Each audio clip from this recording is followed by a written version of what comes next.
대부분의 많은 사람들이 이 해피엔딩을 좋아하죠. 저도 해피엔딩을 좋아합니다. 사실 정말 뻔한 스토리이긴 하지만 이 마지막에 해피엔딩으로 끝나면서 거기서 주는 행복과 감동이 또 저희를 미소 짓게 하고 행복하게 만들어주기 때문에 이 해피엔딩을 다들 좋아하시리라 생각합니다. 이 성경의 이야기들도 마찬가지죠. 이 많은 이들은 이 성경 속의 이야기를 보면서 이제 마지막은 해피엔딩으로 끝날 거라고 기대를 합니다. 처음에 성경 속의 인물들이 하나님을 멀리한 채 죄를 지으며 살아갔지만 하나님께서 이들을 선택하시고 또 하나님의 사람으로 세워주시고 또 그 환경을 통하여서 그들을 성장시켜서 결국 이 하나님의 사람으로 세우는 것, 이것이 우리가 생각하는 이 성경 속의 이 해피엔딩이죠. 그런데 사실 이 성경을 잘 읽어보면요, 그렇지 않은 인물들도 상당히 많은 것을 우리가 보게 됩니다.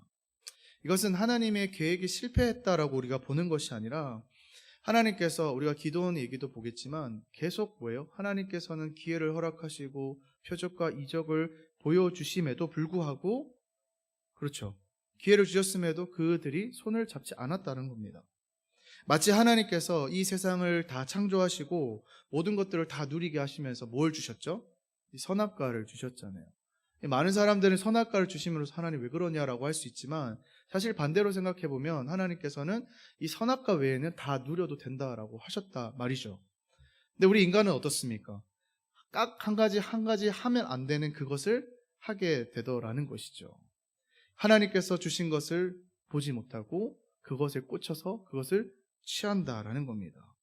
이처럼 하나님께서는 늘 어떻게 해요? 우리에게 좋은 것을 부어주시고 은혜를 주시지만 우리는 그것을 바라보지 못하고 꼭 우리를 힘들게 하는 것들, 우리를 넘어뜨리려고 하는 것들을 붙잡게 되고 또 그것에 넘어지더라는 것이죠. 이 대표적인 인물이 무엇입니까? 이제는 한동안 기드온 얘기는 안 해도 좋을 것 같아요. 기드온이 정말 대표적인 인물이었죠. 오늘 이제 그 기드온의 마지막 이야기인데요, 과연 이 기드온 얘기 해피엔딩으로 끝을 맺을 수 있을까요? 그간의 행적들을 우리가 살펴보았듯이 쉽지 않을 거라는 좀 생각은 듭니다. 과연 이 성경은 이 기드온의 마지막을 어떻게 평가를 하고 또 어떻게 마무리를 짓는지 우리 함께 좀 살펴보는 시간이 되었으면 좋겠습니다. 오늘 본문은 이 사사기 8장 전체 내용을 좀 여러분과 함께 살펴보려고 하는데, 이 8장 전체는 총 3가지의 사건이 등장합니다. 저는 이 기드온의 마지막 평가를 좀 2가지 관점으로 좀 살펴보려고 하는데요, 먼저는 좀 표면적으로 드러난 이 기드온의 모습, 이 기드온을 좀 평가하는 것을 좀 살펴보려고 하고, 그리고 그 이면에 숨겨져 있는 이 기드온의 좀 모습을 좀 나누어서 살펴보려고 합니다. 먼저는 이제 표면적으로 좀 드러난 기드온을 좀 이 3가지를 통해 어떻게 평가를 하는지 좀 살펴보도록 하겠습니다. 첫 번째 사건인데요, 이 첫 번째 사건은 제가 지난번에 한번 언급을 했었습니다. 이 전쟁을 이제 승리했던 이 기드온에게 누가 찾아오게 되죠? 어떤 민족인지 기억하십니까? 에로 시작됩니다. 좀 큰 지파였죠? 맞아요. 에브라임이라는 지파가 이 기드온을 찾아오게 됩니다. 왜 찾아왔는지 말씀 1절 한번 살펴보면요, 1절을 보시면 에브라임 사람이 기드온에게 이르되 내가 미디안과 싸우러 나갈 때에 우리를 부르지 아니하였으니 우리를 이같이 대접함은 어찌 됨이냐 하고 그와 크게 다투는지라. 사실 제가 지난번 조금 워딩을 좀 잘못 쓴 게 있는데, 이 에브라임 지파가 아예 전쟁을 참여하지 않았던 것은 아닙니다. 근데 처음에 이 기드온이 나팔을 불렀을 때는 사실 좀 배제된 지파이긴 했지만, 그러다가 이제 전쟁이 거의 끝나갈 무렵에 이제 뒤늦게 이제 참여를 하게 되죠. 그리고 어느 정도 공도 세우게 됩니다. 근데 이 에브라임 입장에서는 이게 굉장히 좀 기분이 나쁜 거예요. 자신들은 힘도 세잖아요. 처음부터 이 전쟁에 참여할 수 있는 충분한 자격이 있는데 그들을 불러주지 않았다는 겁니다. 그리고 지금 돌아가는 상황을 보니까 이 모든 공이 지금 누구에게? 기드온과 그의 므낫세 지파에게 지금 다 돌아갈 거로 지금 보이거든요. 그러니까 심통이 난 겁니다. 그래서 기드온을 찾아와서 지금 으름장을 놓고 있는 거예요. 여러분, 만약에 여러분들이 기드온이라면 지금 이 에브라임 지파에 몰려든 거예요. 이 상황에서 여러분들이 기드온이라면 뭐라고 얘기할 수 있을까요? 오늘 기드온은요, 이렇게 얘기합니다. 2절 3절을 보실까요? 기드온이 그들에게 이르되 내가 이제 행한 일이 너희가 한 것이 비교가 되겠느냐? 에브라임의 끝물 포도가 아비에셀의 만물 포도보다 낫지 아니하냐? 하나님이 미디안의 방백 오렙과 스앱을 너희 손에 넘겨주셨으니 내가 한 일이 어찌 능히 너희가 한 것에 비교가 되겠느냐 하니라. 기드온이 이 말을 하매 그때에 그들의 노여움이 풀리니라. 아주 지금 기드온이 지혜롭게 잘 대처하는 것을 볼 수 있습니다. 어떤 방법? 자신을 낮추고 그들을 지금 높여주는 방법을 쓴 거죠. 굉장히 지금 겸손한 방법으로 그들을 대하고 있다는 거예요. 지금 에브라임의 태도를 보면 굉장히 이제 무례한 태도거든요. 승장한테 찾아와가지고 지금 막 따지고 있는 거란 말이에요. 굉장히 무례한 태도임에도 불구하고 지금 기드온은 싸우는 것을 택하지 않고 평화를 택하더라는 것이죠. 그러니까 7장 후반절 보면 진짜 에브라임이 뒤늦게 참여해서 이 두 장군인 오렙과 스앱을 잡게 되는데 지금 기드온이 지금 그걸 드는 거예요. 그 얘기를 들으면서 너네가 한 거 봐라. 너네가 한 일은 지금 내가 300명 이끌고 이긴 것보다 훨씬 더 훌륭한 일이야. 그러니까 이 에브라임 입장에서는 어떻게 해요? 지금 따지러 왔다가 칭찬을 막 하니까 되려 이제 기분이 좋아진 거죠. 참 바보 같아요. 그죠? 어쨌든 기분이 이제 좋아져가지고 어떻게 다시 노여움을 풀고 이제 돌아가게 되더라는 겁니다. 그러니까 우리가 이스라엘 입장에서 봤을 때는 이게 굉장히 지금 잘한 행동이긴 해요. 왜냐하면 이게 에브라임을 잘못 건드렸다가는 이게 다시 어떻게 해요? 동족 간에 전쟁이 일어날 수도 있기 때문이에요. 왜 그런 얘기를 하냐면 이게 12장에 가면요 비슷한 사건이 또 등장을 하는데 에브라임이 좀 약간 좀 속이 꼬인 지파인 것 같아요. 이 다음 사사가 왔을 때 이제 또 이런 비슷한 일이 일어나게 되거든요. 그래서 에브라임이 또 찾아가게 되는 거예요. 다음 사사가 누구냐? 입다인데요. 근데 입다는 기드온처럼 대하지 않아요. 그냥 그들 돌려보내는 거예요. 뭐 그래 좀 너네가 그렇게 따질 처지가 되느냐. 이래가지고 어떻게 되냐면 이게 전쟁이 벌어지게 되고요. 그다음 에브라임 지파가 수많은 에브라임 지파 사람들이 죽게 되는 일이 발생하게 됩니다. 그러니까 이런 것을 좀 비교해 보면 지금 기드온은 확실히 지금 성숙한 모습으로 그들을 대할 수 있다는 걸 볼 수 있는 것이죠. 오랜만에 이 기드온 칭찬을 하니까 좀 어색하긴 합니다.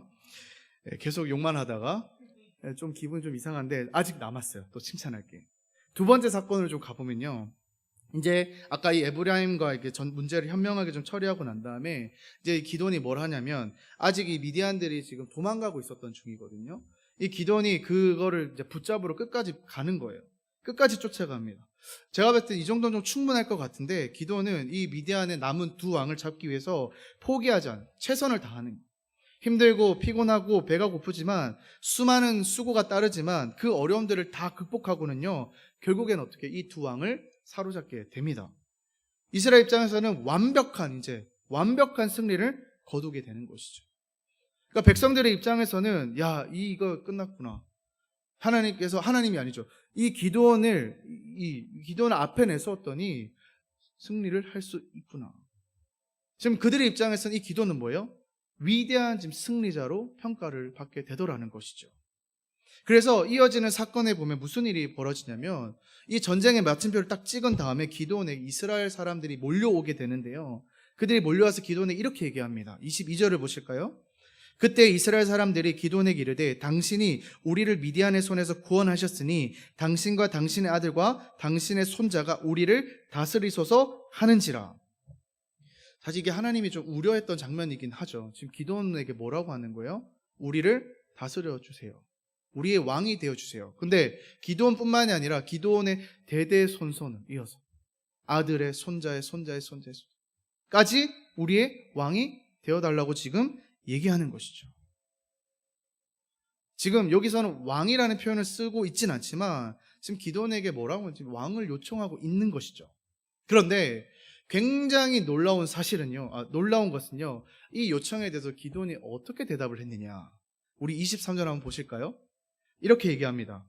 기드온이 그들에게 이르되 내가 너희를 다스리지 아니하겠고 나의 아들도 너희를 다스리지 아니할 것이요. 뭐라고 합니까? 여호와께서 너희를 다스리시리라 하니라. 와, 우리가 듣고 싶었던 이 100점짜리 대답이지 않습니까? 내가 아니라 우리의 왕으로 계신 하나님께서 너희를 다스릴 것이다. 정말 오랜만에 사사다운 모습을 보여주는 것처럼 보입니다. 기드온이 큰 승리를 거두고 성공을 경험하고 있을 때 충분히 지금 유혹이 될 수 있는 상황에서 지금 백성들이 이야기한 겁니다. 기드온은 정말 중요하고 백성들이 꼭 들어야 할 말을 한 것이죠. 우리가 듣고 싶었던 말이기도 하고요. 막판에 이 기도원이 정신을 차린 것이실까요? 중간에는 수많은 일들이 있었지만 그래도 결과만 좋으면 된 건가요? 하지만 이것이 전부였다면 제가 이렇게 얘기하지 않았겠죠. 아쉽게도 이게 전부가 아닙니다. 이 세 사건들과 함께 봐야 하는 것들이 아직 이 본문 속에 남아져 있습니다. 이 전부를 봐야지 우리는 이 기도원을 제대로 평가를 할 수 있는 것이죠. 지금부터가 여러분 중요합니다. 아시다시피 이 기도원에게는 늘 이 반전의 매력이 있었지 않습니까? 사실 반전이 아니라 이 충격이죠, 충격. 이 기도원의 진짜 모습이 어떤지 우리가 다시 이 사건들을 돌아보면서 한번 살펴보도록 하겠습니다. 다시 우리 첫 번째 사건 한번 생각해 볼까요? 이 첫 번째 사건에서 보았던 이 기도원의 모습을 우리가 제대로 평가를 해보려면 사실은 그 첫 번째 사건 있고 난 다음에 이후에 이 기도원의 행적을 좀 살펴보아야 합니다. 이 이어지는 이야기를 보면요, 이 첫 번째 이야기로는 알기 어려웠던 기도원의 진짜 이면의 모습을 알 수 있는데요. 이 에브라임 사람들은 이 기도원이 어떻게 했나요? 굉장히 겸손하게 그들을 높여주면서 그들에게 화해를 요청을 했었죠. 그런데 이어지는 말씀을 보면요, 이 기도원이 완전히 다른 모습을 볼 수 있습니다. 4절 한번 보실까요? 4절을 보시면 기도원과 그와 함께한 300명이 요단강에 이르러 건너고 비록 피곤하나 추격하여, 지금 이 에브라임 사건 이후에 이제 기도원과 300명의 사람들이 계속 이제 추격전을 벌이는데 이제 굉장히 좀 피곤한 상태가 된 겁니다. 배가 고프고. 그래서 이제 그들이 이 숫곳이라는 곳을 지나가게 되는데요. 이제 배가 너무 고프고 힘드니까 이들에게 우리에게 좀 먹을 것을 주십시오라고 요청을 하게 되는 것이죠. 그런데 이 요청에 대해서 이 사람들이 뭐라고 반응하냐면 6절을 보시면 숫곳의 방백들이 이르되 세바와 살무나의 손이 지금 내 손 안에 있다는 거냐, 어찌 우리가 내 군대에게 떡을 주겠느냐 하는지라 라고 이야기를 한 거예요. 준다는 거예요, 안 준다는 거예요? 안 준다는 거예요, 안 준다는 거예요. 그동안 지금 이 땅들이 다 누구의 지배를 받고 있었죠? 미디안의 지배를 받고 있었잖아요. 이 미디안의 압제를 받고 있던 숫곳 사람들이 여전히 지금 미디안의 눈치를 지금 보고 있는 거예요. 혹시라도 지금 뭐 이제 다 이긴 판이라고 생각하지만 그들 입장에서는 혹시라도 미디안이 다시 이기게 되면 어떡하느냐라는 거예요. 그래서 우리는 안타깝게도 여러분들을 도와줄 수 없습니다라고 요청을 한 겁니다. 얘기를 한 것이죠. 그랬더니 그 얘기를 들은 이 기도원이 반응이요, 되게 무섭습니다. 7절을 보실까요? 뭐라고 하냐면 기도원이 이르되 그러면 여호와께서 세바와 살무나를 내 손에 넘겨주신 후에 뭐라고 합니까? 내가 들가시와 찔레로 너희 살을 뭐 한다고요? 찢으라. 굉장히 잔인한 얘기를 하고 있죠. 특별히 그러면 기도원이 이 민족에게 감정이 쌓인 게 많아서 그럴 건가요? 아니에요. 이 기도원은요, 그래서 또 다음 장소로 가는데요, 브누엘이라는 동네를 또 가게 돼요. 똑같이 요청합니다. 근데 이 브누엘 사람들도 어떻게 해요? 똑같이 거절을 하게 됩니다. 그랬더니 이 기도원이 또 뭐라고 얘기하냐? 9절을 보실까요? 기도원이 또 브누엘 사람에게 말하 이르되 내가 평안히 돌아올 때에 이 망대를 헐리나 하니라. 지금 자신을 홀대했던 이 사람들에게 내가 돌아와서 어떻게 해요? 그 대가를 치르게 하겠다고 지금 그들에게 이야기를 하고 있더라는 것이죠. 그런데 여러분, 우리가 여기서 알아야 되는 것은 이 숫곳이랑 이 브누일이라는 사람들은요, 이방 사람들이 아니에요. 이스라엘 사람들이에요. 자기 민족이에요. 같은 백성입니다. 근데 지금 기도원이 이렇게 반응을 하더라는 거예요. 물론 이 숫곳과 브누엘 사람들이 잘못이 없는 것은 아니죠. 그들은 위험이 있더라도 자기 민족이잖아요. 그래서 전쟁을 승리로 이끈 이 기도원에게 고마워하면서 그와 함께 하시는 하나님을 신뢰하고 그들을 맞아주긴 했었어야 합니다. 하지만 그렇다 하더라도 지금 이 기도원이 보여주고 있는 태도는 에브라임 사람들을 대했던 그 태도와는 너무나도 다르다는 거예요. 만약 이 기도원이 에브라임에게 했던 것처럼 겸손한 태도를 보였다고 한다면 이렇게 얘기하지 않았겠죠. 지금의 이 굴러가는 상황들을 설명하면서 하나님께서 함께 하심으로 지금 이 전쟁을 이길 수 있었다. 이제 조금만 더 가면 된다. 나를 믿고, 아니 내 뒤에 있는 하나님을 믿고 우리를 좀 도와줘라, 도와달라 라고 요청을 했겠죠. 하지만 이 기도는 그렇게 하지 않았다는 거예요. 그리고 실제로 자신들이 승리하고 돌아온 다음에 그가 말한 그대로 행합니다. 16절 17절에 이렇게 되어 있죠. 그 성읍의 장로들을 붙잡아 들과시와 찔레로 숫곳 사람들을 징벌하고 분우엘 망대를 헐며 그 성읍 사람들을 죽이니라. 지금 미디안과 지금 전쟁이 본질이잖아요. 근데 이 칼이 어디로 향하고 있어요? 자신들의 동족을 향했다라는 겁니다. 이방의 압제로부터 이스라엘을 구원하는 자로 부르심을 받은 자가 오히려 이스라엘을 압제하는 자가 되은 것입니다. 우리가 이 첫 번째 사건을 보면서 할 수 있는 것은 기드온은 지금 같은 편끼리 싸우는 것을 원하지 않았던 것이 아니라 자신이 누를 수 없는 상대와 싸우는 것을 원치 않았다는 거예요. 에브라임 지파는 뭐였어요? 힘이 있는 지파였잖아요. 힘이 있었기 때문에 기드온이 쉽게 이길 수 없는 상대이기 때문에 그렇게 하지 않았다는 겁니다. 그런데 반대로 이 숫곳과 분웰이 뭐예요? 기드온이 봤을 때 만만하거든요. 미디안도 이겼는데 그러니까 어떻게 해요? 이들 이렇게 됐다는, 용납하지 못한 거예요. 왜? 이미 이 기드온은 뭐예요? 주인이 누구예요? 하나님이 아니었죠. 우리 지난 시간에 봤잖아요. 나가 주인이었잖아요. 그 무슨 생각이 들까요? 감히 나를 무시해? 감히 지금 나의 용사들을 무시해? 그래? 그러면 내가 내 힘으로 보여줄게. 악으로 갚아줬다는 겁니다. 전형적인 뭐예요? 강약, 약강의 사람이라는 거예요. 우리 주변에도 참 이런 사람들 많지 않습니까? 여러분들은 어떻습니까?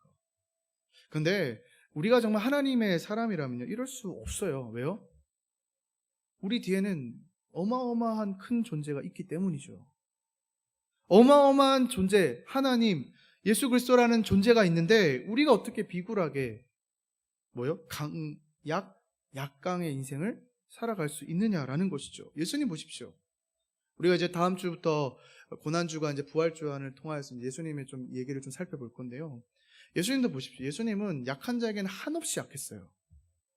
근데 강한 자들은 어떻게 했어요? 더 강하게.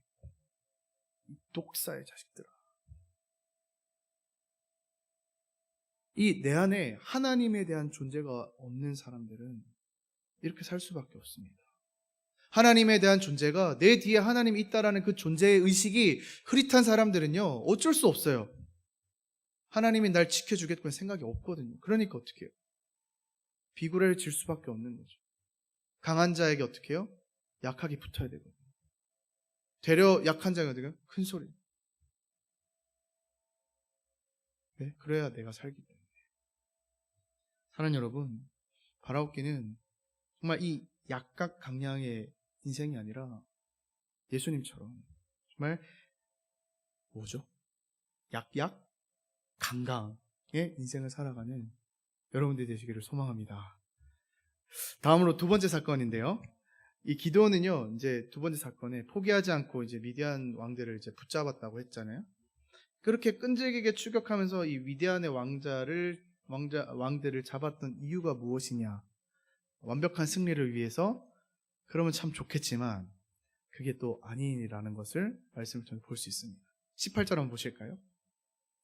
이에 그가 세바나 살무나에게 말하되 너희가 다볼에서 죽인 자들은 어떠한 사람이더냐 하니 대답하되 그들이 너와 같아서 하나같이 왕자들의 모습과 같더라 하니라. 이제 왕들을 붙잡은 거예요. 이제 잡아서 이제 물었던 거예요. 어떻게 물었냐면 너네 가서 죽인 것을 내가 안다. 누구를 죽였느냐라고 물은 거예요. 그랬더니 이들이 지금 뭐라고 합니까? 그들이 너와 같아서 하나같이 왕자들의 모습과 같더라 하니라. 누구를 얘기하는 걸까요? 기드온의 형제들을 죽인 것입니다. 기드온이 그 말을 듣고 뭐라고 하냐면 19절 보실까요? 그가 이르되 그들은 내 형제들이며 내 어머니의 아들들이니라. 여호와께서 살아계심을 두고 맹세하노니 너희가 만일 그들을 살렸더라면 나도 너희를 죽이지 아니하였으리라 하고. 반대로 뭐예요? 너희가 내 형제들을 죽였기 때문에 내가 너희들을 죽이는 것이다. 대의였나요?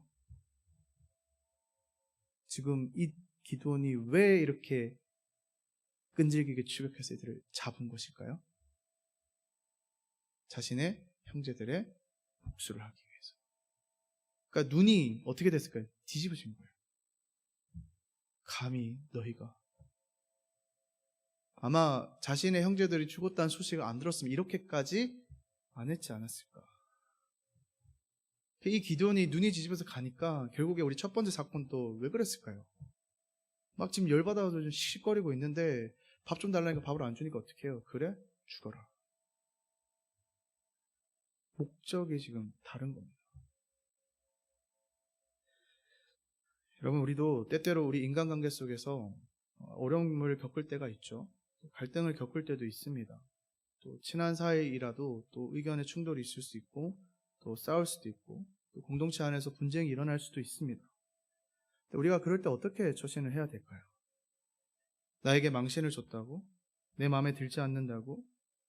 그냥 공동체는 생각하지 않고 그냥 막 뛰어드는 믿음의 약한 사람들을 돌아볼 겨를도 없이 그저 내 복수를 위해서 그 사람을 죽이려고 들려든다면 오늘 이 기도원과 같이 사명을 잃은 사명자가 되지 않겠습니까?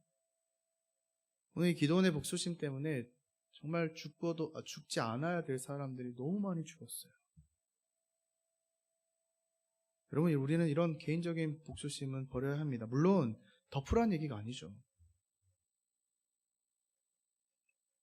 교회 안에서는 다른 징벌은 필요합니다. 하지만 내 개인의 이 복수심에 쌓여서 교회 안에서 그런 일들을 해나간다면 반드시 이런 사람을 죽이는 일들이 일어나게 될 것입니다.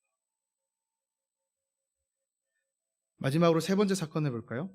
세 번째 사건을 보면 기드온이 이제 굉장히 우리가 멋있는 말을 한 것을 보았습니다. 기드온은 이 이스라엘 백성들 왕이 되어달라는 요청에 분명히 나는 왕이 될 것이 아니라 하나님께서 왕이 되어야 된다고 고백을 했죠. 네, 그렇게 말을 하고 난 다음에 이제 그 다음에 이 사람을 뱉었으면 행동을 해야겠죠. 과연 기드온이 그런 행동을 했느냐? 아니요. 실제로 그는 왕이라는 말만 안 했지 모든 삶이 왕의 삶으로 변했던 것을 볼 수 있습니다. 기드온이 어떤 일을 했을까? 첫 번째는요. 이 기드온이 이제 전리품이 있을 거 아니에요. 전리품을요 다 자신이 취합니다. 이스라엘 백성들 얘기한 거예요. 너네들 가진 전리품 다 나에게 바쳐라.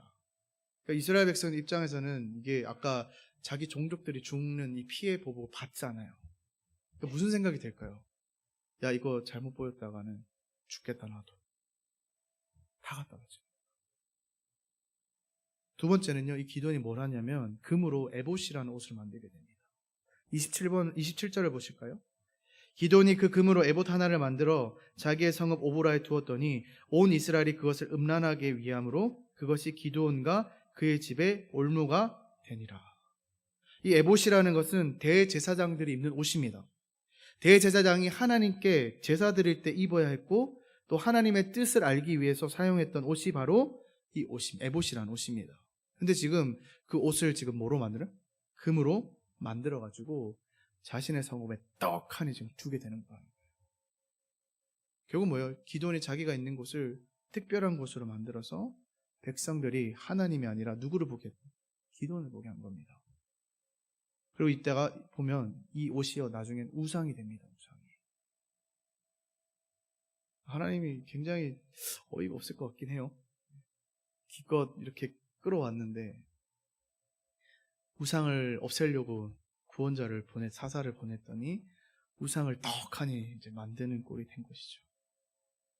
그리고 세 번째는요, 아까 우리가 읽어봤던 것처럼 이 기드온이 정말로 많은 아내를 두게 됩니다. 30절 보시면 기드온이 아내가 많음으로 그의 몸에서 난 아들이 70명이었다고 합니다. 70명.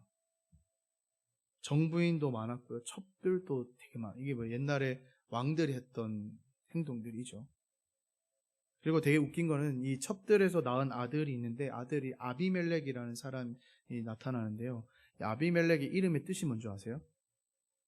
내 아버지는 왕이다 라는 뜻을 가지고 있습니다. 누가 지었어요, 이름? 네, 말만 안 했지. 여러분들 이 기도원이 왜 이런 일을 했을까요? 제가 물론 지난주부터 계속 반복되는 일일 수도 있는데 이 삶의 중심이 이제 나로 바뀌었기 때문입니다. 삶의 기준도, 삶의 목적도, 삶의 이유와 삶의 목적도 모두 다 누구예요? 내가 기준이 되는 거예요. 그래서 어떡합니까? 하나님 보시기에 옳은 일이냐, 옳지 않은 일이냐, 이게 중요하지 않는 거예요, 이제. 그냥 어떻게 내 기분에 좋냐, 내 기분에 좋지 않냐. 내가 중심이니까 행동의 기준도, 선택의 기준도 나에게 있는 겁니다. 하나님의 부르심에 따라 옳은 일을 하는 것이 아니라 상황에 따라서 내 입맛에 맞게, 내 기분에 맞게 행동하는 것이죠. 그래서 어떡합니까? 하나님의 영광을 위한 목적으로 사는 것이 아니라 이제는 나를 위해 사는 것이죠. 처음에는 하나님을 위해 시작하는 일이지만 시간이 지나면서 계속해서 바뀌어 나가는 거예요. 어느새 내가 목적이 되는 거예요. 내가 원하는 것을 이루기 위해서, 내가 원하는 것을 얻기 위해서, 나의 만족과 유익을 위해서 삶의 목적이 바뀌어 가는 거예요. 어떨 때는 나의 욕망을 숨기고 겉으로는 그럴듯하게 포장하는 거죠. 오늘 에브라임 지파처럼. 그런데 어떨 때는 어떻게 해요? 이게 나오는 거예요. 그래도 진짜 웃긴 게 이 기도는 정답은 알고 있었어요. 아까 봤잖아요. 하나님이 나의 왕입니다라고. 얼마나 뻔뻔해요. 하나님이 나의 왕이고 하나님이 나를 다스립니다라고 한다니까요. 고백한다니까요. 하지만 행동이 완전히 다르잖아요. 행동 뭐요? 내가 왕이에요. 하나님 필요 없어요. 하나님 왜 필요해? 내가 왕인데. 내가 이렇게 잘 사는데. 내가 이렇게 행복한데. 내가 이렇게 아무 고민 없이 살아가는데. 내가 내가 아무런 걱정과 염려 없이 살아가는데. 사랑하는 여러분, 오늘 우리는 이 기도원의 마지막 인생의 평가지를 들고 있습니다. 저도 해피엔딩으로 끝나면 너무 좋은데 마지막까지 정말 기도원의 멋있는 매력을 보게 되었습니다. 근데 이 기도원은 하나님의 손을 잡지 않았고 그가 스스로 왕이 되는 길을 선택했습니다. 근데 그 선택의 결과가 자신뿐만이 아니라 어떻게 해요? 이스라엘 백성 모두가 그 길을 걸어가는 것을 보게 되죠. 그래서 이 사사기 보면은 이제 기도원이 이제 전쟁이 끝난 다음에 이스라엘이 평온하더라라는 얘기는 있어요. 근데 그 평온은 뭐예요? 온전한 평온이 아니에요. 하나님을 향한 순종이 빠진 평온입니다. 하나님이 다스리지 않는 평온입니다. 하나님의 말씀이 주고 있는 평온입니다. 여러분 이게 뭔 말합니까? 여러분 혹시 여러분 삶 가운데 평온하십니까? 기도 제목 없으십니까? 근데 우리 한번 고민해 봐야 돼요. 내가 이 평온한 삶도요 하나님 안에서 평온한 것인지 이 기도원 같이 이 이스라엘 백성들처럼 하나님 없는 평온함을 누리고 있는 것인지. 그럼 우리는 이 기도원의 삶을 통해서 늘 기억하셔야 됩니다. 근데 어떻게 보면 우리의 모습과 너무 비슷하지 않나요? 하나님의 존재가 없는 게 아니에요. 여러분도 지금 하나님을 믿기 때문에 이 자리에 나왔잖아요. 하나님이 살아계시고 하나님이 우리의 왕인 것 다 알아요. 근데 우리의 삶을 보면요, 이 하나님과 우리가요 평행을 수평적으로 가는 거예요. 이게 만나야 되는데 만나질 않아요. 그래서 하나님이 어떻게 해요? 때때로 우리에게 자꾸 우리를 놓고 하시거든요. 터치하시거든요. 그래서 그 붙잡으면 좋은데 붙잡아도 문제인 게 붙잡고는 하면 그 한순간은 좀 변화될지 몰라. 기도원도 그랬잖아요. 근데 어떻게 또 다시 떨어져 나와요. 또 수평을 가는 겁니다. 사랑하는 여러분, 여러분은 어떠한 삶을 살아가고 계십니까? 늘 하나님과 동행하며 살아가십니까? 아니면 하나님이 있는 건 알지만 하나님 따로 내 인생 따로인 인생을 살아가고 계십니까? 제가 이 기도원 얘기를 하면서 너무 안 좋은 얘기만 해서 사실 저도 매주 좀 불편하긴 했는데 근데 우리가 반드시 기억해야 될 건 뭐냐면 하나님께서는 늘 우리를 기다리고 계시다는 거예요. 제가 하나님 얘기를 많이 안 해서 그런데 하나님은 계속 기다리고 계세요. 그리고 계속 우리가 돌아올 수 있도록 기회를 주시거든요. 여러분들 인생도 마찬가지입니다. 여러분은 하나님을 등지고 살아갈지 모르겠지만 이 자리에 온 이상 하나님 여러분들 포기하지 않으세요. 끝까지 기다리고 또 끝까지 기회 주시고요. 때로는 이적으로 때로는 체험을 통하여서 때로는 여러분들이 말도 안 되는 그 요구를 하면서도 하나님께서는 그래 이번에 내가 허락하신단 말이에요. 왜? 하나님은 우리랑 늘 관계를 맺기 원하시기 때문에. 근데 우리가 하나님께 노출되지 않고 하나님 말씀 찾지 아니하고 하나님 기도하지 않고 여전히 삶상 가운데서는 여전히 여러분들의 모습대로 살아간다면 기도원, 제3의 제사의 기도원 안 나온다는 보장이 있습니까? 여러분들 마지막 날 하늘나라 나는 그날 여러분들의 그 평가지는 어떤 평가지를 들고 가시겠습니까? 오늘 기도의 삶을 통하여서 여러분들의 삶을 한번 보셨으면 좋겠습니다. 나는 얼마나 하나님을 찾고 하나님 함께 동행하는 삶을 살아가는지. 멀어져 있다면 오늘 이 시간 정말 주님을 찾으셨으면 좋겠습니다.